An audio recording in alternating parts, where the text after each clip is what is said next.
we'll take our leave and go.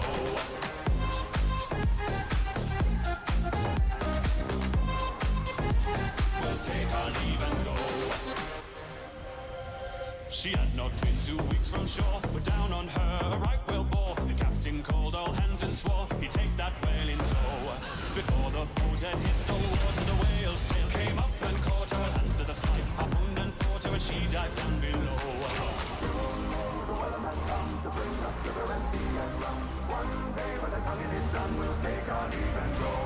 Soon may the weatherman come to bring us sugar and tea and rum. One day when the tonguing is done, we'll take our leave and go.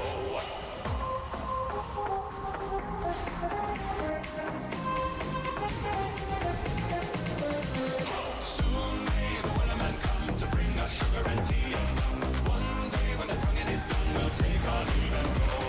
Soon may the weatherman come to bring us sugar and tea and rum. One day when the tonguing is done, we'll take our leave and go. Soon may the weatherman come. One day when the tonguing is done. Soon may the weatherman come. One day when the tonguing is done, we'll take our leave and go.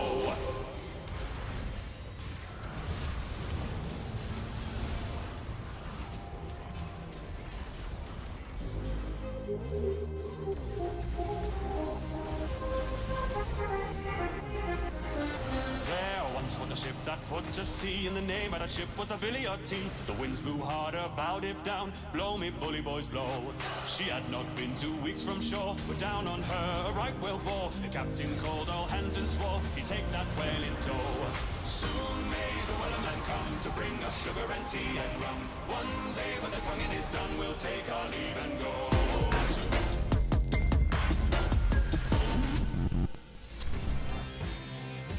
Hi everyone, welcome back to the LEC. Mad Lions looking more like cute kittens today as SK take them down and treats. First question here for you. I absolutely adored the bot lane you played, and I want to know how much of an inspiration did you take from the LCK with this one? Yeah, obviously it was first played in the LCK, so it was the first time we saw it, and we thought it would be really good this game. We haven't had like insane amount of practice on it, but yeah, we just thought it would look good, and we were confident, and I think it showed. Okay, so tell me more about it, because you granted the first defeat to Rel in the LEC. So I want to know more about the matchup Jarvan versus Rel, and why did you think it was a good combination here? I think in general, Rel is pretty good against Jarvan, but with Kalista, the Rel doesn't really have a lot of engage options. I can kind of choose which engages I want, and the Rel can't really counter that. So as you can see in some fights, she tries to counter engage on me, but I just get Kalista ulted out, and I'm completely fine. So yeah, I think it's more about the Kalista than the actual support matchup. Clever matchup here and choice from you guys. But I'm intrigued because seeing the Twisted Fate and Pantheon and the global ults offered by these champs, I was expecting some action popping from the solo lane, but it's the bot lane actually who did all the work. So talk me through the communication, the game plan you had, and how do you explain these results? Yeah, I mean, we definitely wanted to make more plays with our solo laners this game. The game was a bit too slow on top side, I think. So I guess we had to compensate on bot side a bit to get some kills back. But yeah, we wanted to do more on our solo laners, but I think they played pretty well top side and played pretty defensively. And they were just trying to scale up, so I think well played to them in that sense. But we'll for sure look at it in the review. All right, adapted and created the action yourself, which is why you get the player of the game here. Third time for you since the beginning of the LEC in 3 weeks. That's super impressive. Thank you, thank you. Yeah, I appreciate it. Anything you want to tell about this performance and maybe, yeah, the game you had with Jesu? Because yeah, I knew him from the LFL, so I hope he's treating you nicely. Yeah, he's treating me nicely. I think we're a really good bot pair. We have a lot of fun playing together, and I mean, for this game, I think me or him could have gone the player of the game. I think he played really well as well. So yeah, I'm happy with our progress, and we will just keep looking to improve throughout the split. All right, waiting for these improvements then. Very promising start so far. Treats, thank you so much for the interview. Thank you. You're welcome. And for more about this game, let's send it over to Trevor for postgame. Thank you so much, Law. Another fantastic interview. Congratulations to Treats. A fantastic performance on the Jarvan. Managed to win another player of the game. For the 3 wins SK have picked up, Treats has been PogChamp for all of them. And we are joined by Weird Champ, Ender, for Nailed it. postgame. Not a bad transition. The boomer knows his Twitch emoji. That's good. I'm learning. I've been trying to get down with the kids. Look, it was a great performance. I was actually speaking to Ender just before we went on air, and I was asking about the draft, and I was asking about what you thought, how the composition came together. So let's take a look at the two sets of picks, and tell me what you think. Yeah, well, I mean, right off the bat, obviously looking at what SK have put together, their top side of the map is very nimble. Like, they have a lot of globals around it, so they have ability to attack side lane. Good setup for the Nidalee as well. But I think everyone's eye was going to be caught by the bot lane, the 2v2 with the Karthus. Jarvan, that's one, good lord. And of course, and he's going to be the huge facilitator of all the engages, right? So the mid game can be carried by getting a numbers advantage and finding fights on side lanes with a Pantheon and a Twisted Fate. And then when it comes to the team fights, it's all going to be up to Treats. And I thought so many of his EQ flashes set up the team greatly. Yeah, I think if you're playing Tristana into Kalista, that is like one of the most volatile bot matchups you can get in the game, especially with melee supports. I think that Mad Lions were the ones who initiated these fights a lot, but I think that SK kind of adapted pretty well. And I think that even though they've drafted double global in mid-top, people think globals are proactive, that you need to do things on these globals to snowball the game. But if your bot lane's winning, you can also use it as a defensive tool, right? So if Mad Lions send 4 people bot to try and shut down the bot lane of SK can just use the ults to kind of match it just to defend the play rather than make the play happen. So I think that with having a winning bot, SK just use their tools to play defensively on their solo lanes and use their global ultimates to cover their bot lane as much. Yeah, and it was interesting because that sort of developed over the course of the game, because even hearing Treats in the interview there, he said they were looking to play more a little bit around their solo lanes in the early game, and I think that makes sense. Like, Twisted Fate and Pantheon have a lot of good support for Nidalee to roll into lane, but an Ornn's maybe a little bit more difficult to gank. Maybe in the mid lane, a Cleanse Azir also going to be challenging, and with the early scrap from level 2 in the bot lane going the way it did, it obviously was going to bring more focus. And I think that's the key point, right? Both solo lanes are getting pushed in, but they both have a global. So it doesn't really matter if you play around top side. Jungle can just free farm. If they make a 4-man play bot, just match it with globals, and SK should have the upper hand. Now, talk to me a little bit about some of these early picks, because coming into the game, I was anticipating the, the AD conversation we're having, and maybe looking a little bit more towards scaling on the SK side, but they got a lot of early kills punishing Mad's engagement. Yeah, I like the top side draft from SK. The Nidalee Pantheon super well synergized, like Ender said, with the TF, but it all comes down to Mad Lions' bot lane playing super aggressive. Now, it makes sense, right? They got the level 2 first, they went for the all-in, Tristana Rel, jump in, get the stun, but they never really executed Jezu to the point where he died. Jezu pops the exhaust onto Karzi. Karzi doesn't manage to take down the kill.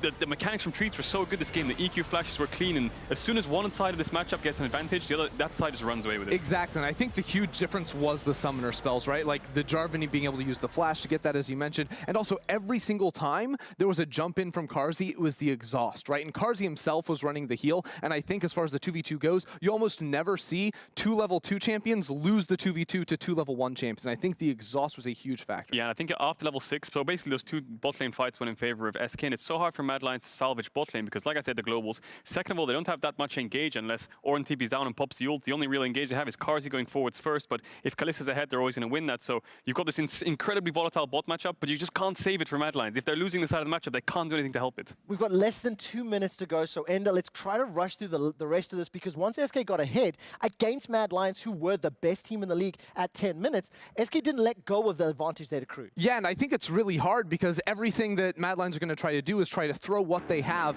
at the AD carry here, right? At Jezu, because he has Immortal Shield Bow, and now there's like no damage. Karzi gets no auto attacks down during this fight. Humanoid's also zoned, so this very risky Baron to go for, but they do land the smite, and once again, Karzi jumps in and gets instantly CC'd. That's the problem. SK's comp doesn't really have a tank. The Jarvan was more AP with a Zhonya's, and this dash was a bit of a flip, I think. Elyoya was sitting in the pit, and your heart stopped for a second there, because if Mad Lions get this Baron and they have Tristana Azir, they outscale. So there was a comeback potential there for Mad Lions, but SK secured. The rest of the game was pretty clean, and I think that them having globals and hard engage just meant that the carries of Mad Lions could never really find the scaling. Elyoya didn't do much this game. He couldn't really find opportunities. The lanes were too volatile, and the solo lanes were playing too defensive. So when it came to that Baron, I think it was a bit risky, but you can't really talk against SK for that Baron. They have to snowball the game fast because they're playing an early game comp.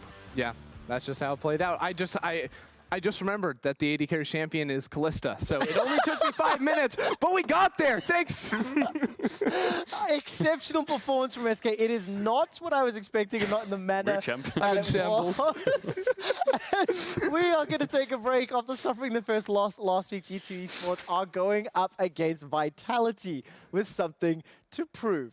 Lovely. Absolutely lovely. You told me Jarvan? Jarvan? I didn't know what he was saying.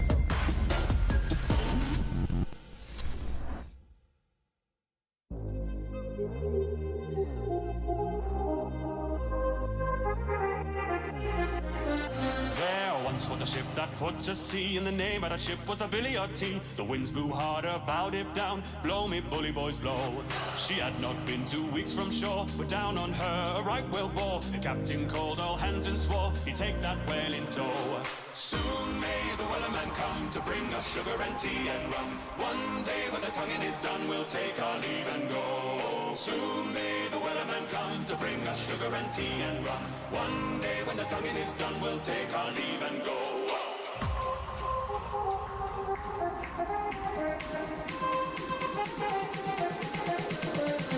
Soon may the wellerman come to bring us sugar and tea and rum. One day when the tonguing is done, we'll take our leave and go. Soon may the wellerman come to bring us sugar and tea and rum. One day when the tonguing is done, we'll take our leave and go.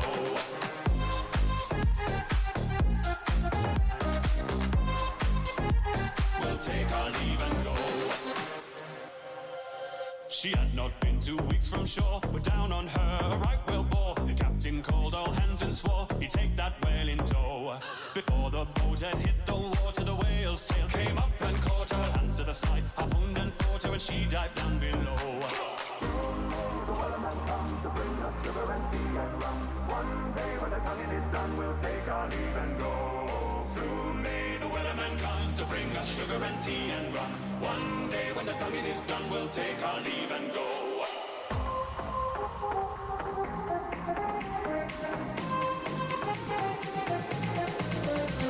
Soon may the wellerman come to bring us sugar and tea and rum. One day when the tonguing is done, we'll take our leave and go. Soon may the wellerman come to bring us sugar and tea and rum. One day when the tonguing is done, we'll take our leave and go. Soon may the wellerman come. One day when the tonguing is done. Soon may the wellerman come. One day when the tonguing is done, we'll take our leave and go.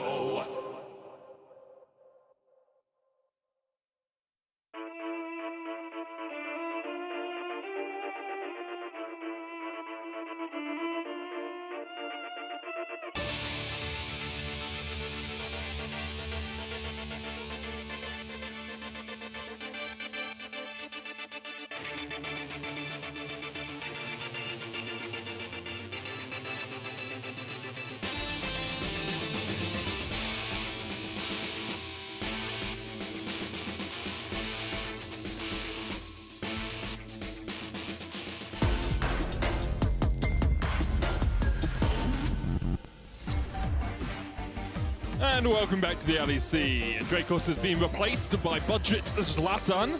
That's me. Alongside me is Budget My Chemical Romance's lead singer, Vedius. Hello. I can't remember the name of that guy. I can't either. Yep, cool. We're going to bring you some League of Legends. I honestly thought you had like a plan to transition Nope, us, that and was you were it. just like, that's it, your turn, videos. Oh, Gerard Arthur Way, obviously. It just popped into the top of my noggin right there. Excellent. Right into So you can see we're already off to a great start. It's going We're well. going to be jumping into G2 Vitality. G2, after suffering a loss last week, have this habit of when they lose, like normally they come back very angry. Yeah, they do. They do. And Jankos even said that winning is like a good feeling for him, but losing is like a really bad feeling. And he's like, it just motivates him. So I'm excited to see G2 play because Vitality, they really need a win. But let's see if they can handle the pressure from G2 today.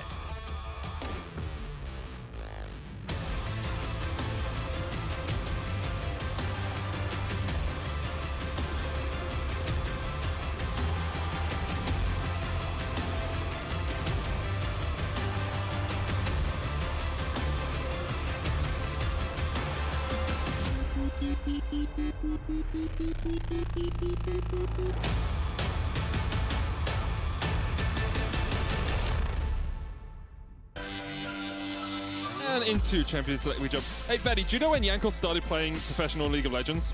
It was 2013. It was 2013.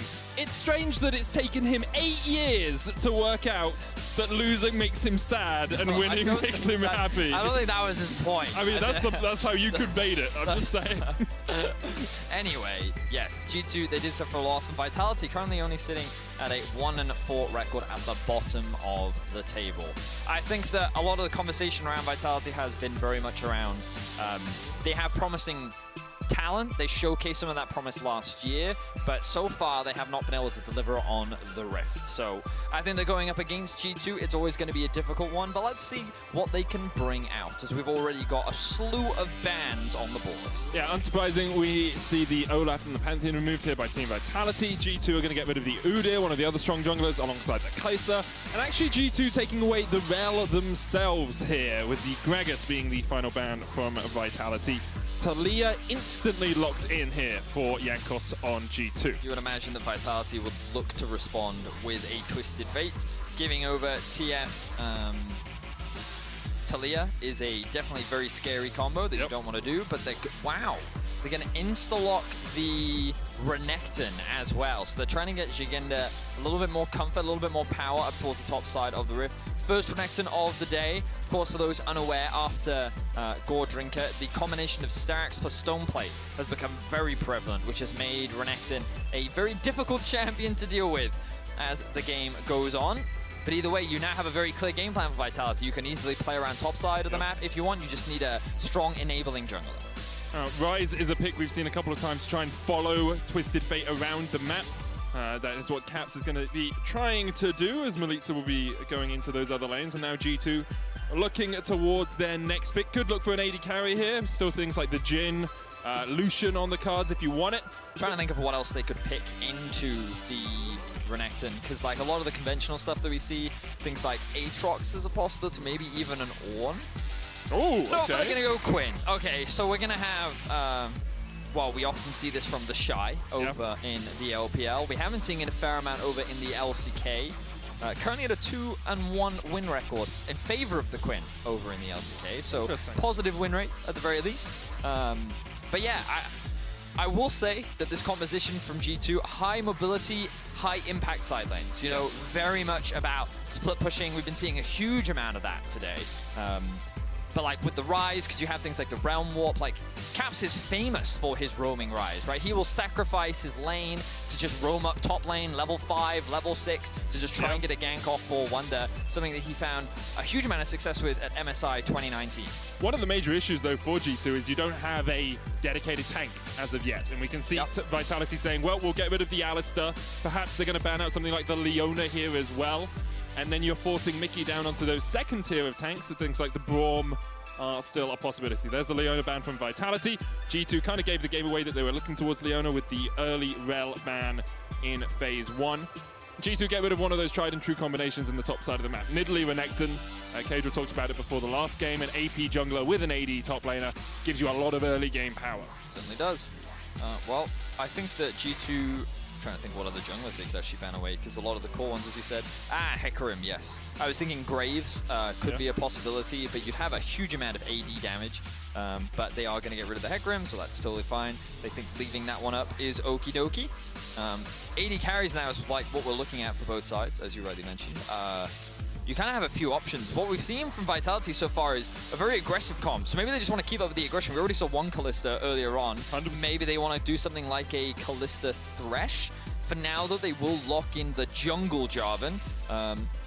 We assume. I'm just Jarvan support Thresh jungle. True. Or crit Thresh. I played it in ARAM. It worked one time. Jarvan Thresh bot lane. Maybe. You never know. But I think that Jarvan jungle can be very powerful. I've played against a couple of Gore Drinker Jarvans. It's tough, man. Yeah. It is very, very tough. A huge amount of utility, a lot of tankiness as well, and a lot of early game power. So even though you have a Renekton top lane, you know, often you want to see some of these AP junglers that you can like have easy setup, but the Jarvan offers that. So Quinn needs to be careful in the early laning phase because it could be very dangerous. We'll see G2 go towards the Jhin for themselves. It's a strong AD carry. Tore up the preseason, has continued his power through the start of the regular season here. And alongside that, there's the tank that we were looking for. Nautilus, one of those very powerful supports. Can be a little bit tricky into the Thresh, but you do have a slightly quicker hook timing. So if both Thresh and the Nautilus hook at the same time, the Nautilus actually wins out on those trades. Certainly the case. Yeah, I think that G2's bot lane seems very standard. I don't know if they want to commit a huge number of resources towards the bot side of the map, but they can if they want to, because you have the utility to set that up. The question is now, how Vitality wants to round out their composition. Oh, there's that Kalista that we were talking about earlier on. Like, when I look at Vitality's comp, it to me just feels so OP. You know what I mean? It just looks, it's so straightforward. You have so much early game aggression. You have great team fighting later on. And like G2's comp, it kind of comes back to the whole team fight versus split push debate, right? But the great thing about Vitality's comp is they can like, well, their side lanes are definitely weaker, that's for sure. I'm not going to pretend that they, like, Ryze is intentionally picked into Twisted Fate because you can pressure him early and you can match his pressure in a side lane later on. And Quinn is an obvious counter pick to the Renekton that we've seen for many years now, primarily popularized by the Shy over on Invictus Gaming. So I think that G2 definitely have these strong side lane options, but Vitality can use the side lane to generate pressure to then look for picks. They can look for team fights. Like, there's so many options with their comp that I'm excited to see what Vitality can do with it, because if anything, if you can get an early game lead against G2, that was how Schalke were able to shut them down last week. That's how G2 have struggled throughout the split. We're going to get on into the game as Vitality look to take down G2 and claim their second win of the split.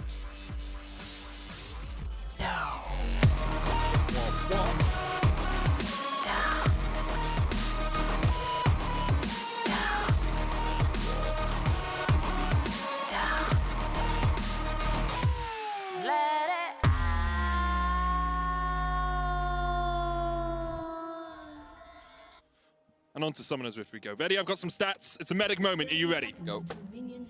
How many times has Wunder played Quinn top in the LEC? 2. 3. Oh, okay. What is his collective KDA?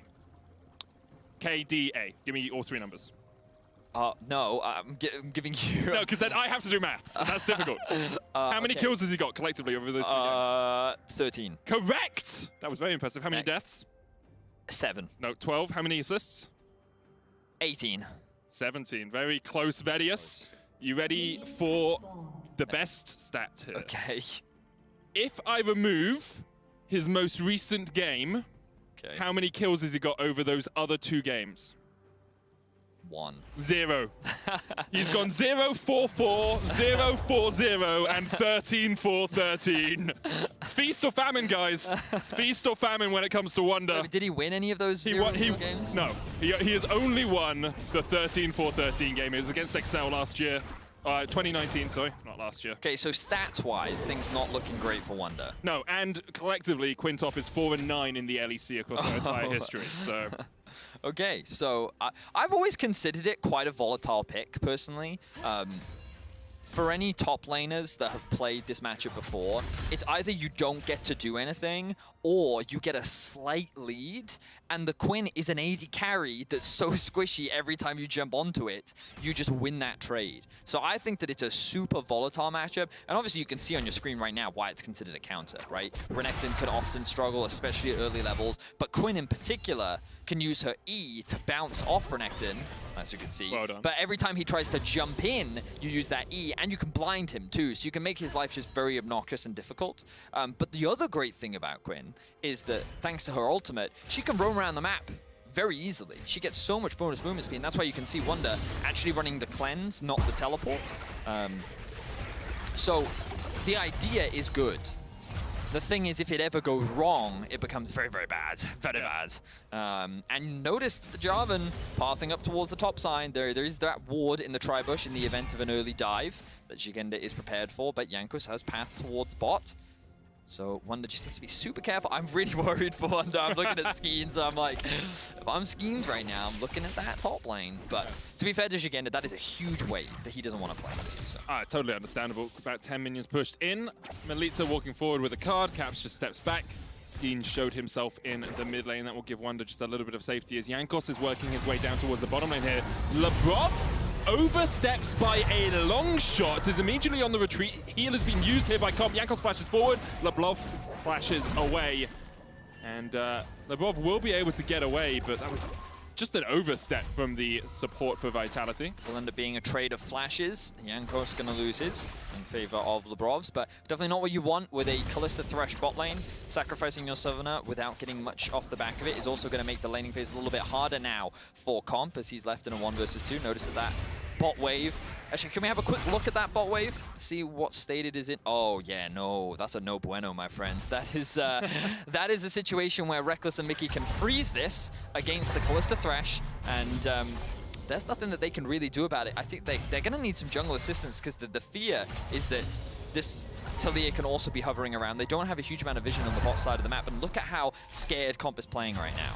I mean, you have to play all the way back here. Otherwise, if he steps up, like, Comp doesn't have heal, he'll have to burn flash, and then next time Mickey can just walk towards him or flash auto him, and Comp's locked in place. Yeah, so you can see that CS discrepancy already starting to build in the bot lane 2 versus 2, and how important the early game can be. But now that Labarov has returned back to lane, but again, even though they're getting a farm XP, look at where the wave is. Look at how overextended they are, which always puts them at that point of danger they have to be cautious of. So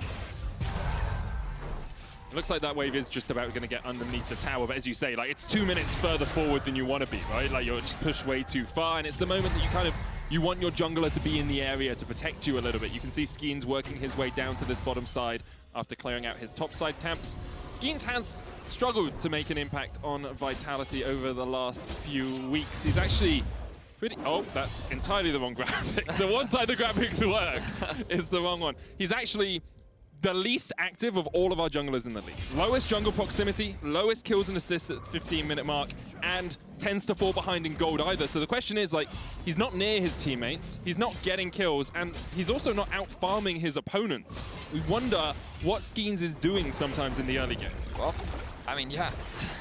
That's a great question, and I think that with the comp that he has, he's going to have to be a lot more active than he has been in the past, and that's something that we're going to keep an eye on for Skeens, because if Vitality want to be making a big dent against G2, we already talked about in the draft, the way you beat this team is you get them in the early game, right?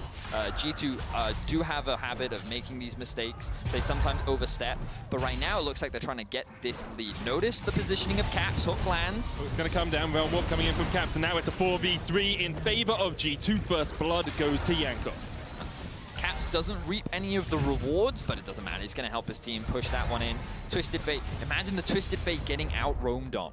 That's the craziest thing about it. Normally you see the Twisted Fate hitting that level 6, looking for the roam, but it was Caps first on the rotation, is able to make this play bot, and Melitza just wasn't in a position to answer. Now they're sending it for a potential Drake.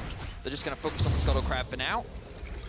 Skeens looking to flank this? Like, you're a man down. Well, you're at numbers disadvantage. Caps is waiting. Who's flanking who is the real question. Melitza has the stun card, flash away from him as he dodges the dredge line. That really was just both teams kind of staring each other down there. Melitza, of course, sitting in that brush. Wasn't sure if G2 knew he was in that brush, but they could probably make an educated guess, given that he wasn't on the mid wave. And so Caps just kind of stood in the middle of two Vitality members and said, your move, partner. Yeah. And was able to walk away from that one. Actually, they were even able to get the flash out from Melitza as well. So overall, G2 off to a pretty good early game start. Yeah, 1,000 gold ahead, 7 minutes. I think you'll take that most of the time. Noon Quiver now complete on Wonder. He has a 12 CS lead. Top lane really hasn't been affected by either jungler as of yet. And you can see this is a great thing about the Quinn that you mentioned earlier. You don't need to run the teleport because you get back to lane basically in the time it takes Shigenda to push up a wave. Yeah, I mean, the back timings, of course, are still important. Oh, you yeah. have to really understand wave management to be able to run without the TP. Notice the Caps isn't running it either. That caught me by surprise. The fact that G2 have no teleports is very strange in the current meta, especially when globals are considered so powerful. It's very odd because remember that Rise's ultimate is not the same range as a Twisted Fate's ultimate, especially at early levels. And that means you're going to have to be super aware of these timings of when TF ult is up, when Renekton has TP, and you've got to respect it because you're very much playing for things like the fights and like the skirmishes if you're running for the cleanse, and you can mitigate that crowd control that Vitality has. And for the moment, G2 not going to use any teleports, just to walk their AD carry and their support up towards the mid lane. They gain mid prio, they get the Rift Herald pretty easily here. Vitality aren't really going to have any way of contesting, as Melitza was forced back in the middle lane, and Comp just needs some time to farm himself up in the bottom. So what I think is really interesting about this decision from G2 is that notice that they've foregone the Drake, right? They said we don't want it, which is odd when you kind of look at it from the outskirts. But what we've been seeing over the first few weeks of the LEC is that teams will give up the Drake in favor of the Herald because of how you can snowball plates and gold into your laners. Now, what we've been talking a lot about is you kind of want to play around to Quinn, and you want to make sure, especially with a Rise, that your two solo laners are at the very least not behind after laning phase, because they have to go up into these side lanes, and if they're weak, then they can't do their job properly. So the great thing about a Rift Herald is that you can funnel gold directly into these champions and these players. And so G2 is saying, you know what, the Drake win condition, that would actually be better for you. If you're at soul points, we have to then come and fight you. So why don't we just delay the Drake for as long as possible, make that not even a thing that we have to worry about. We'll grab it if it's convenient, but instead in the early game, let's focus on just getting as much gold into our primary carry. So I'd love to see this Rift Herald actually used either top or mid and funnel it into these solo lanes of G2. Yeah, at the moment they already have this 1,500 gold lead, only 9.5 minutes in. You can see Shigenda trying to jump onto Wonder, but the vault away is just too easy for the Quinn to escape.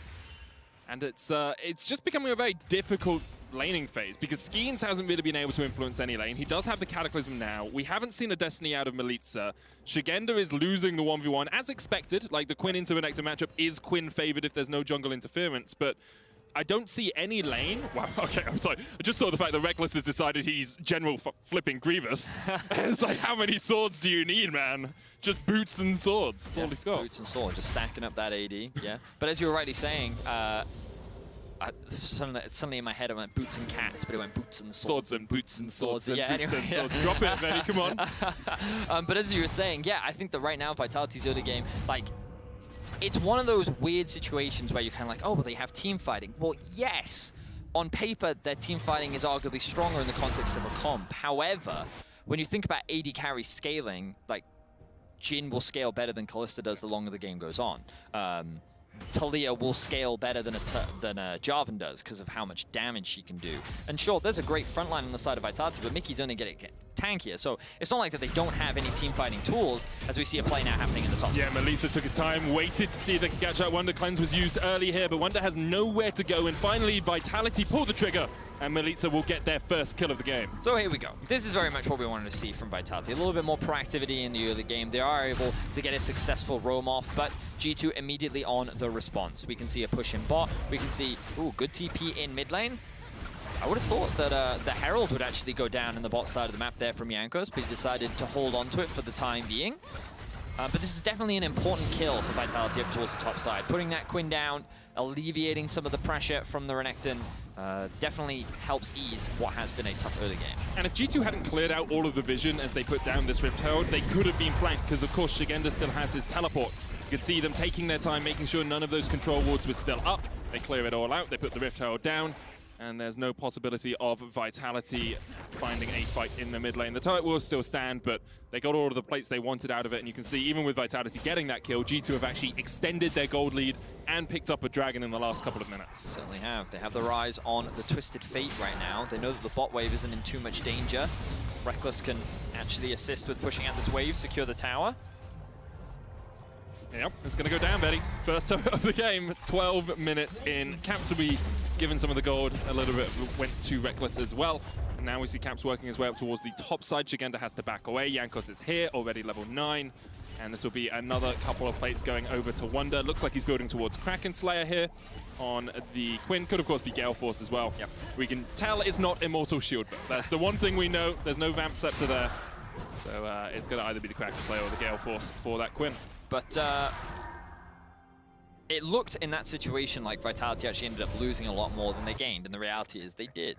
There was a good use of the Rift Herald from G2 in the mid lane, but the way in which they then translated their lead after that was they rotated up towards the top side. Vitality had 3 members bot. Skeens was there, Labrov was there, and Comp was there as well. So because that was their strong side, G2 just said, okay, screw it. Just abandon that lane for now. We'll just invest in the top lane, and while, yes, Reckless lost a bit of gold, lost a bit of experience, the person that gained it was Wonder in the top lane. And it's going to benefit him greatly because there is that Gale Force that he is now fully completed, and he's going to be much stronger in the 1v1. And now G2, they didn't actually lose their tower bot, so they were able to trade plates top side, bot side, and they were able to take down the mid tower. Now they have their eyes set on trying to get a couple more plates in the bot lane, but with Shigenda arriving on time, actually, no, he's going to abandon that, because again, the fact that this mid tower, let's actually bring up the minimap here, because this is very cool stuff. So because this mid tower is gone, right? It's one not of the... It's not working. All right, Sorry. look, thank you, observers. You can see that because this mid tower is gone, the mid wave can be pushed much deeper, which makes it much easier for Caps to roam. And because he's able to roam bots, they can't do much, and they're actually going to look for a fight. Moon Prison lands onto Melita there, Wonder putting the damage down from the side, Caps opening up as well, and you can see Melita locked in a red card, realizes he has to flash, no stun available. Skeens has a flank position here though, alongside Lebrov. Comp is nowhere near the fight, and so Skeens and Lebrov won't be able to do anything against G2 here. Melita backing away, has the Destiny, but G2 respect it and will retreat down towards the bottom lane. But notice that Shigenda's losing so much off the back of this, and this guy, it's that give and take that you'll often see from G2. And G2 aren't really giving anything. No, but the point is that, remember earlier, Reckless sacrificed so that Wonder could have plates top, and now Wonder is sacrificing pressure top so they can gain pressure bot. And that is ultimately just, it's just clean, easy League of Legends, which is just, you're trading everywhere on the map. The problem is that when you do this against a team like G2, it feels like that they always just get so much more, and it's because of Caps. It's because of what he does in the mid lane. The fact that he's able to, he gets himself a winning matchup like this, right? He's on Rise, you have better push into the Twisted Fate, and the Twisted Fate can't really answer that pressure, okay? At least in the early, well, even in the later game, you can't really match it. So he always gets to roam first. He always, because of his presence, he always generates a numbers advantage. And because of that, G2 always feel like that they are in a much better and more commanding position. They can gain more. Maybe, okay, so you take bot tower, we'll take top tower and your jungle camps. You take bot tower, okay, we'll take top tower and the Rift Herald, right? And it's just how they move on the map, and they always seem to take as much as they possibly can. And they also test you. They'll sit there and say, hey, are you going to actually challenge us for this? Because if you're not, we will take it. Even if it's a little risky, we'll take that gamble. And so far, Vitality haven't. And you can see that this gold lead is now 3.5K. 15 minutes in, it's already suddenly ballooned. And this is probably one of the best games that we've actually seen from G2 so far this split. So coming into week 3, it's kind of what we were talking about as well, where after a loss, more often than not, G2 don't normally come. Yeah, they normally come back swinging, which is why it's often difficult to see those losses as a really big hit to the G2 squad. I think it was always going to be a bit of a difficult one for Vitality to win here. They have shown some signs of strength. You can see Comp and above been able to survive in the bottom lane, even if they fell behind a little bit early on. But we haven't seen that proactivity. We haven't seen the early game plays we were promised in Pick Ban Vedius, that aggression from Vitality. And you've explained why that happens. G2 have always just been able to push Vitality back that little bit faster. Honestly, I think the biggest thing was the fact that Lebrov screwed up level 3. Like, that bot lane play, it may seem small in the grand scheme of things, but the moment your support doesn't have flash, the awkward position that it then put Comp in, and the fact that Vitality weren't able to play around that bot, but also that bot gank that G2 made with the roam from Rise down, the moment Melita hit level 6, like on the one hand, Vitality made mistakes, but also G2 were like, no, you're not allowed to play through the bot side of the map. You're not allowed to snowball this Kalista. And as long as Kalista and Jhin are staying even, like, G2 is chilling. Yeah, 100%.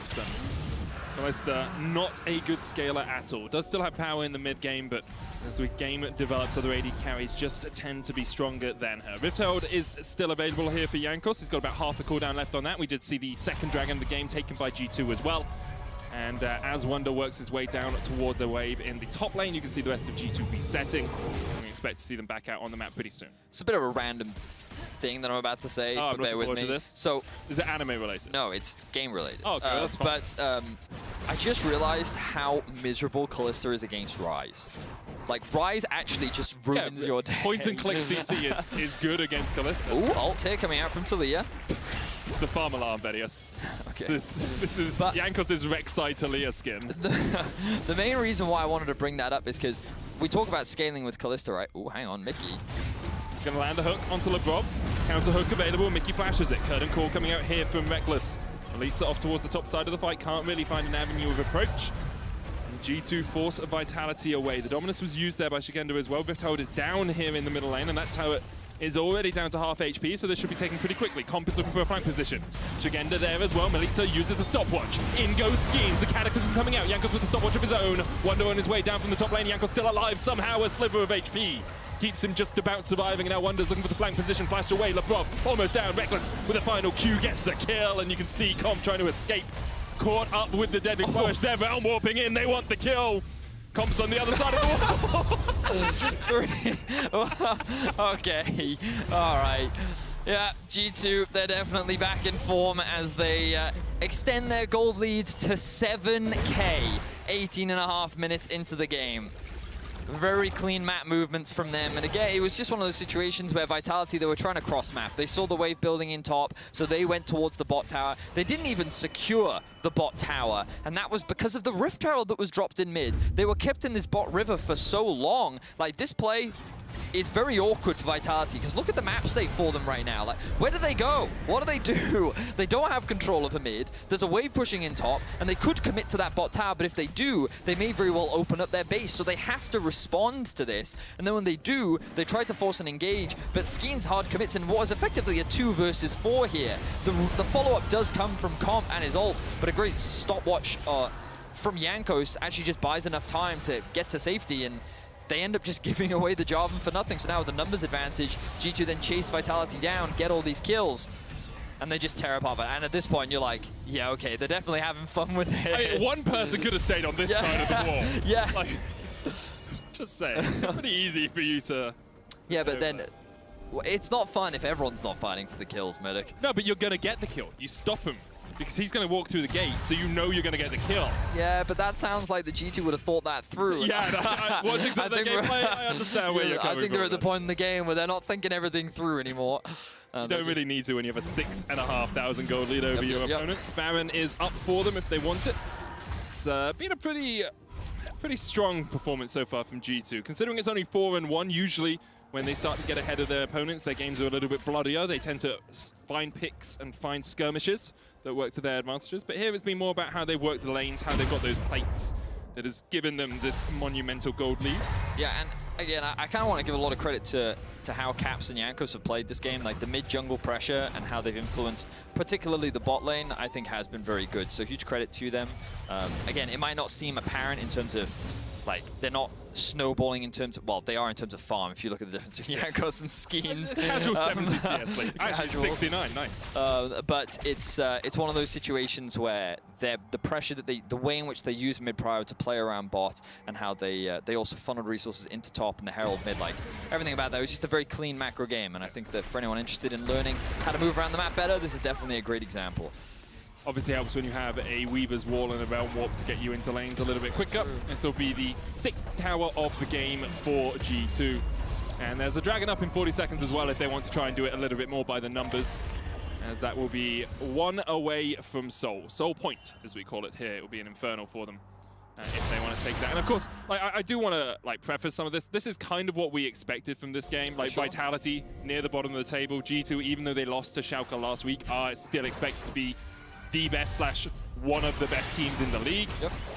And so Vitality had some good moments, but I mean, you just look at the standings. Right now it's tied for last, Vitality versus second place G2, right? And so like the results are kind of as expected. And I think that bloodiness that we were looking for is about to hit the Rift.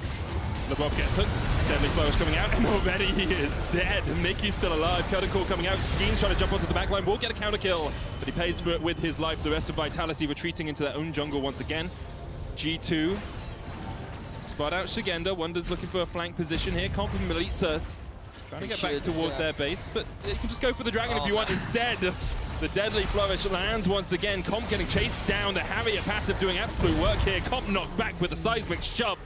Shoved straight back to the fountain as Caps will secure the Infernal Dragon for G2. Definitely a little greedy there from G2. I think they should have gotten control over their bot wave. They should have sent Caps to go and catch that while they then secured the Drake. But instead, they were hungry for more kills. They wanted to pad out those KDAs just a little bit more, and they end up finding even more kills onto Comp. So, yeah, I think not a huge amount to break down here. It's basically just G2 have a lot more gold than their opponents do. And even though they're able to get that kill onto Mickey, there's very little that Vitality can do to follow up on that. And as you rightly said, I think the Vitality, they're kind of struggling with a bit of an identity crisis right now. It's something that we often see from teams at the beginning of the split, where when we think about Vitality last year, often their identity would be closely tied to Cabashot. Yeah. You know, put him on a carry, play around him, bot, solid, reliable, kind of rely on them to get through a laning phase, and then hopefully you kind of use Kabashard's leadership as a direction to then kind of work off of, right? But even that wasn't the most successful for them. We saw a couple of promising games, but then with the idea is that by bringing in Jigenda, it was to give them a new look, you know? Give them a different idea of how they can play the game, and so far we haven't really been seeing that. Like, a lot of the games have not gone very cleanly for Vitality outside of that one game they had versus SK. Now we see another fight. So both going to get fates called in.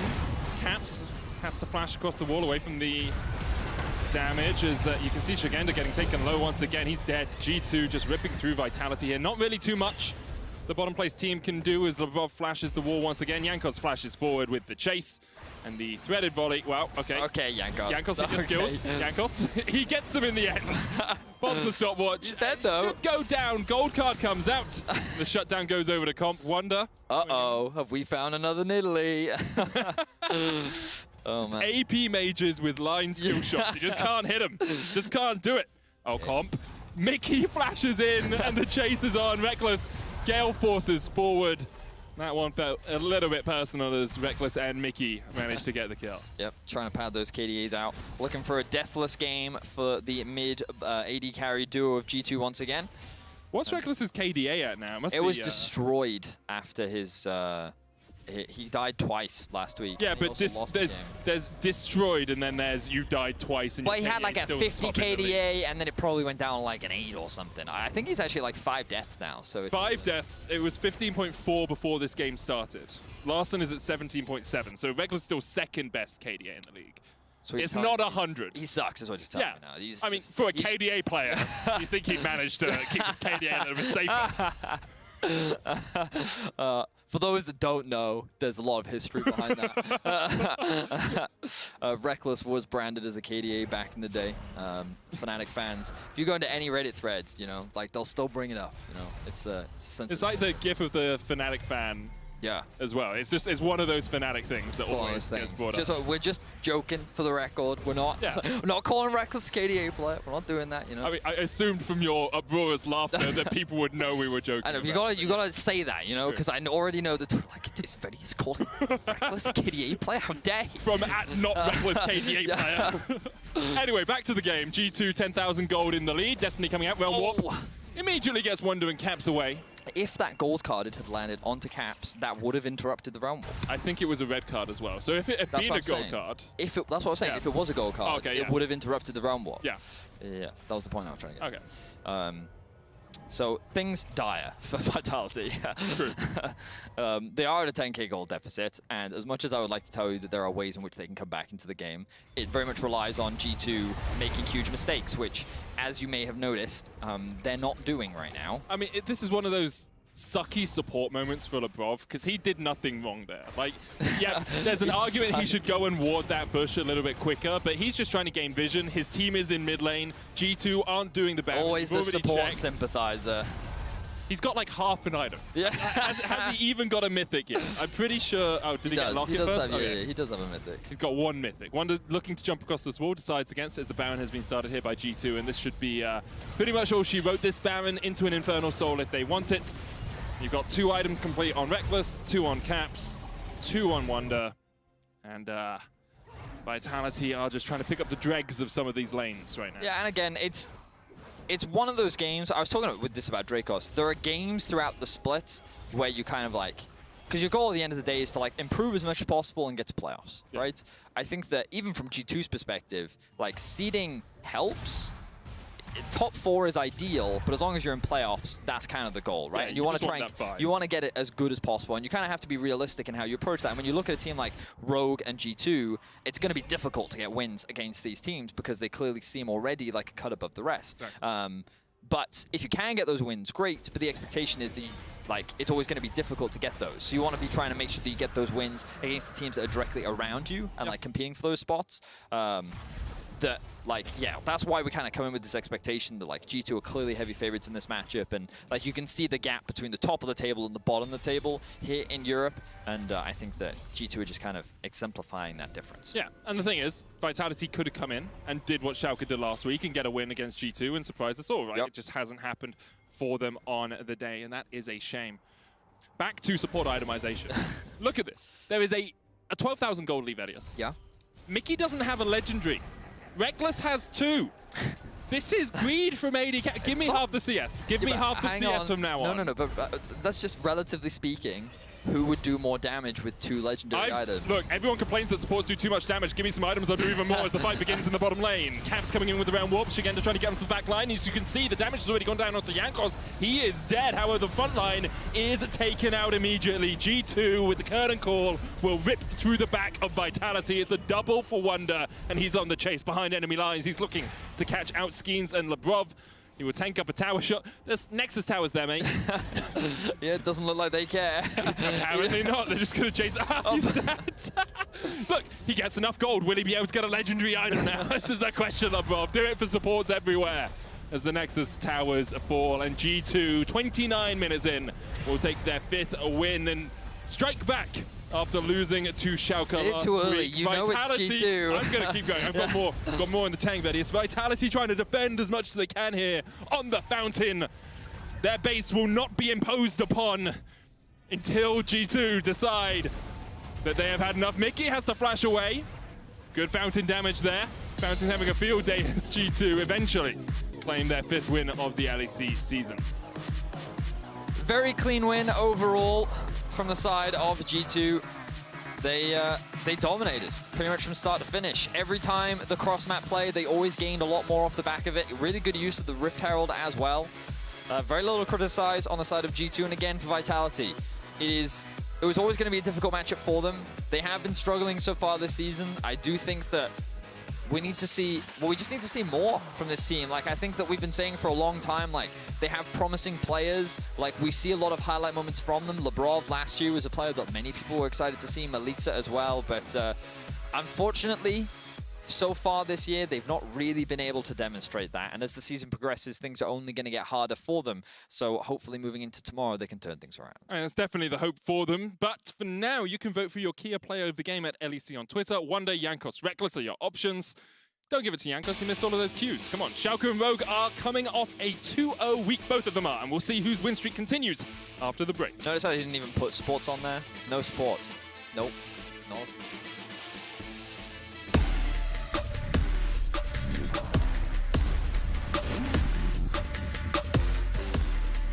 What beats Rogue is fast pace. They are usually not good when playing from behind. I think Inspired is extremely good. Enkos jumps in, gets caught up by the Darkened Blade, gets jumped on. Oh, Broken Blade! I think Schalke and Gilius overall, I think they're pretty overrated. I don't think they will manage to pull out the miracle run again. Oh, he can't do it. Razork, he has a Gorgon Gorilla, he's alive, but no, Larson, he takes it, Kami on the side. And when it matters most, Rogue make the right call.